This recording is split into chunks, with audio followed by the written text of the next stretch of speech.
near my house there is a nest that's like on the stairs up to my apartment. It's got to be, I don't know, like 4 or 5 meters.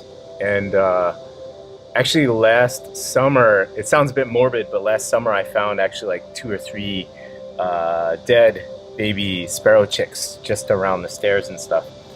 But yeah, when I found him, he was just 2 or 3 days old. So yeah, I decided to take him in and care for him.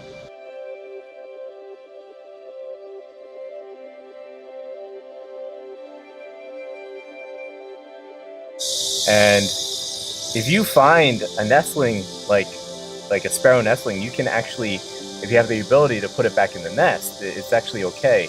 The whole people touching a bird and and the parents won't come back, that's actually a myth. But like, it was just not possible to put him back in the nest. When I found him at 2 days old, he was pretty helpless, right?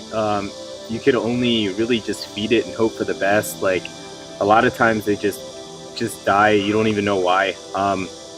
So I really had to, make sure that I fed it every 20, 30 minutes, and I had to make sure it was comfortable and the temperature was really nice because he didn't have any feathers.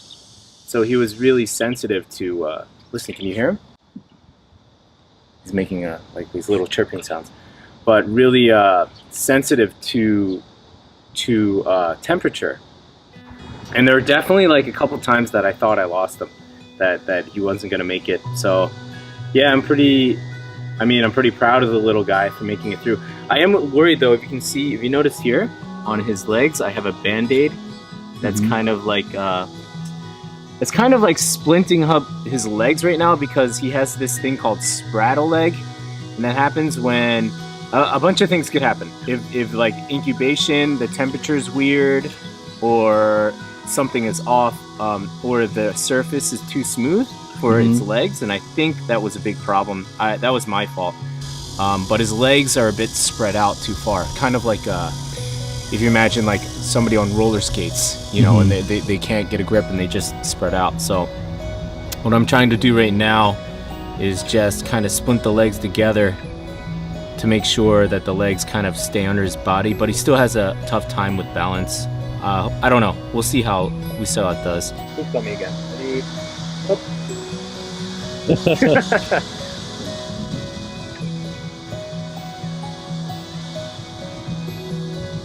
Hey. All right, here we go. Ready? Jelly bean. Gonna fly. Jelly bean. Hey. He's like, no. Who's gonna do it? It's me with the bird. It's just a bird on my shoulder. But yeah, I guess that's my biggest concern right now. It's just his legs. He just started learning how to eat by itself, which is pretty awesome because I always had to feed it, and I had to take it with me everywhere. Like, I had to take it like on the subway, and like kind of some of the looks I would get were just, really, really strange looks, right? Yeah. Kids would just come up, just walk up to me, right? And try to take a look at him. But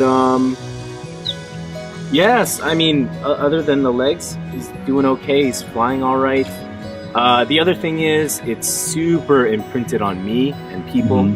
So this is a case where you can't really release it back in the wild because it's too used to people, and it would actually not do well on its own because it hasn't been able to like really socialize and hang out with other animals. So that's like a tough choice to call, right? It's like, do you like sit there and let this bird die and like, let nature take its course, right? Or do you take it in? But then do you also have the, now you have the responsibility of taking care of a wild animal, right? And so I can see how a lot of people can disagree with what I've done. So it's kind of a tough call.